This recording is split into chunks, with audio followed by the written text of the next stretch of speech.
មួយរយៈនេះខ្ញុំសង្កេតឃើញបងប្អូនយើងមួយចំនួនលោកណែមានជំងឺថ្លើមប្រភេទ B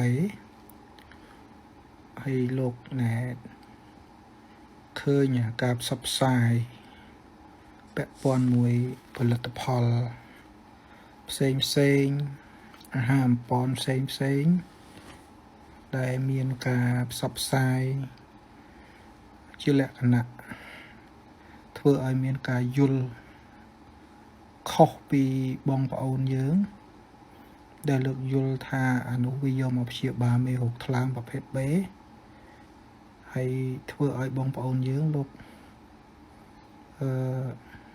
ផ្ដាច់អាថ្នាំព្យាបាលមេរោគថ្លើម B ហ្នឹងដែលជាប្រភេទ antiviral ដែលអ្នកប្រាជ្ញច្រើនជំនាន់ព្យាយាមស្រាវជ្រាវរកឃើញយកមកព្យាបាលដើម្បីសង្គ្រោះជីវិតសង្គ្រោះថ្លើមរបស់បងប្អូនមិនឲ្យកើតក្រិនមិនឲ្យកើតមហាហិចនោះត្រូវបានបងប្អូនយើងលោកផ្ដាច់ថ្នាំទាំងអស់នោះចោលហើយទៅទទួលយកនៅអាថ្នាំដែលជានៃអាហារបំពន់ដែលពុំមាននៃការអនុម័តក្នុងការព្យាបាលថ្លើមជាលក្ខណៈ scientific វិទ្យាសាស្ត្រឬក៏មានការដាក់បញ្ចូលទៅក្នុង guideline recommendation ក្នុងការព្យាបាលទេមានករណីមួយជាក់ស្ដែងខ្ញុំឃើញបងប្អូនយើងដែលលោកព្យាបាលថ្លើម B ហ្នឹងរាប់ឆ្នាំហើយអាចថាដល់4-10ឆ្នាំហើយមេរោគអីសុខសប្បាយទាំងអស់ហើយណែបុកងារថ្លើមអីនៅល្អទាំងអស់តែដោយសារចិត្ត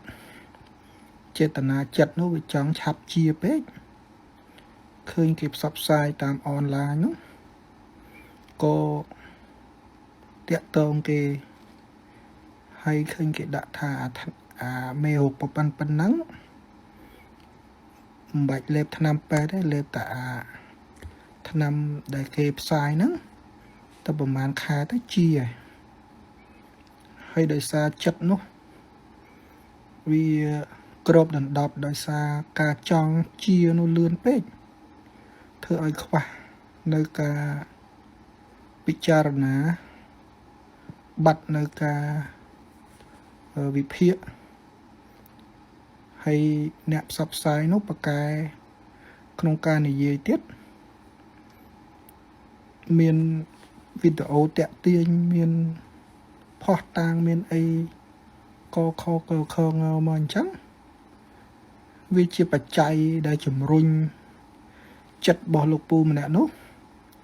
ឲ្យទៅទទួលការព្យាបាលដោយថ្នាំអាហារបំពន់នោះតែម្ដងហើយនៅក្នុងក្រុមគេនោះគេមានការចុះជាសមាជិកបានតម្លៃល្អអីអញ្ចឹងជាដើមទិញ3កំប៉ុងថែមប៉ុណ្ណេះអីទៅចឹងតែខ្ញុំបានឃើញគាត់បង្ហាញណាអញ្ចឹងនៅពេលដែលហូបថ្នាំនោះបានមួយរយៈក៏ទៅទទួល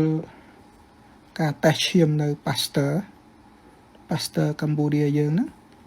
នៅជាប់កាល់ម៉ាត់យើងណាតែចេះតែតេស្តឈាមឃើញមេរោគនឹងរើឡើងមកវិញទី1រើឡើងមកវិញទី2ឡើងអា liver injury តែអាជាតិពុលនឹងឡើងមកវិញចាប់ផ្ដើមភ័យ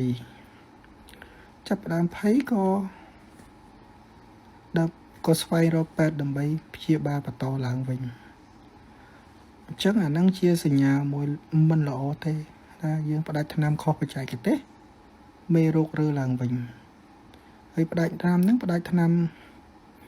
ដោយសម្រាប់ចិត្តខ្លួនឯងមិនបានជួបប្រឹក្សាជាមួយគ្រូពេទ្យអីធំទៅទេហើយ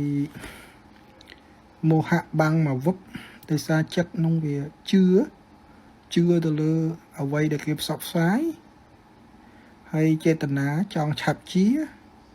ផ្លិចណែវិភាគ ធ្វើឲ្យផ្ដាច់ខុសបច្ចេកទេសធ្វើឲ្យមេរោគរើឡើងវិញលឿនអញ្ចឹងហើយនេះជាមេរៀនមួយហើយខ្ញុំក៏ណាស់ចង់រំលឹកបងប្អូនយើងថាបើបានលេបថ្នាំសុខសប្បាយបងប្អូនបន្តលេបឲ្យបានត្រឹមត្រូវបើចង់ផ្ដាច់ថ្នាំបងប្អូនត្រូវផ្ដាច់ឲ្យត្រឹមត្រូវប្រឹក្សាជាមួយគ្រូពេទ្យយើងឲ្យបានត្រឹមត្រូវខ្ញុំគាត់ណារំលឹកថាថ្នាំពេទ្យបើសិនជាមានថ្នាំណាដែលវាចេញលឿនបងប្អូនមិនបាច់មើលតាមបណ្ដាញសង្គមអនឡាញទេក្រសួងសុខាភិបាលក៏ដូចជាសមាគមថ្លើមក៏ដូចជាអង្គការសុខភាពពិភពលោកក៏ដូចជា FDA គេប្រកាសជាសាធារណៈឲ្យបងប្អូនត្រូវមានបញ្ញាគិតកន្លែងហ្នឹងហើយបើសិនជាអាហារបំពន់ទាំងអស់នោះវាមានលទ្ធភាពធ្វើឲ្យជាមេរោគដូចគេថានោះពិតមែនណាគឺថាមិនចាំបាច់ទៅផ្សព្វផ្សាយលក់នៅលើទីផ្សារទេពីព្រោះបច្ចុប្បន្ននេះគេកំពុងរកអ្នកខ្លាំងអ្នកប្រាជ្ញដើម្បីមកជួយពិសោធន៍វិធីធ្វើម៉េចព្យាបាលថ្លើមប្រភេទ B នេះឲ្យបានលឿនដើម្បីជួយសង្គ្រោះអ្នកជំងឺទូទាំងពិភពលោកហ្នឹងវាមានជាង200លានអ្នក257 258លានអ្នកគឺថាអ្នកទាំងអស់នោះនឹងទទួលបានយសស័ក្តិកេតនាមខ្ពង់ខ្ពស់បើសិនជារកឃើញថ្នាំទាំងអស់នោះមែនទទួលបាន Nobel ទទួលបាននៅការលើកតម្កើងជាអ្នកប្រាជ្ញដែលជួយសង្គ្រោះជីវិតមនុស្សមិនមែនគឺថាយកទៅធ្វើអាជីវកម្មតាមរយៈការទ្រិចតាក់ដាក់អន្ទាក់ទៅលើបងប្អូនយើងមួយចំនួនដែលលោកឈឺហើយលោកមិនបានពិចារណាលោកចង់ជាលឿនលោកទទួលអន្ទាក់នោះចំណាយទាំងលុយហើយទៅជាផ្ដាច់ចោលថ្នាំដែលជួយសង្គ្រោះជីវិតនោះទៅវិញគឺថាអានឹងយើងជួបញឹកញាប់បំផុតហើយអានេះគឺថាបំផ្លាញខ្លួនឯងបំផ្លាញទ្រព្យសម្បត្តិសុខភាពក៏ត្រូវទៅប៉ះពាល់ដោយសារតែភាំងមកវឹបយើងចង់ជាលឿនអញ្ចឹងរឿងអាហារបំពន់រឿងអីនេះសូមបងប្អូនពិចារណាដោយបញ្ញាបងប្អូនត្រូវពិចារណាដោយបញ្ញាត្រូវគិតចំណុច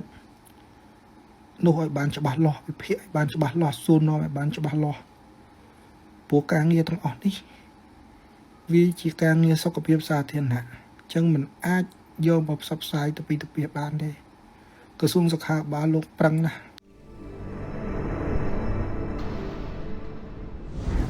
Clinic វឌ្ឍនវិទ្យាជា clinic ប្រចាំគ្រួសាររបស់លោកអ្នក